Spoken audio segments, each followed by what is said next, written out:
देहि त्वं मम सुव्रते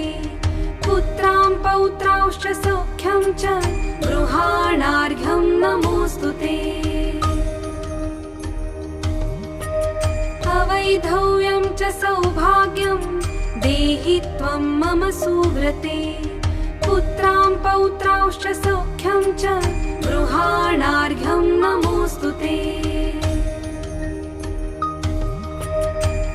अवैधव्यं च सौभाग्यं देहि त्वं मम सुव्रते पुत्रां पौत्रांश्च सौख्यं च गृहाणार्घ्यं नमोऽस्तु ते अवैधव्यं च सौभाग्यं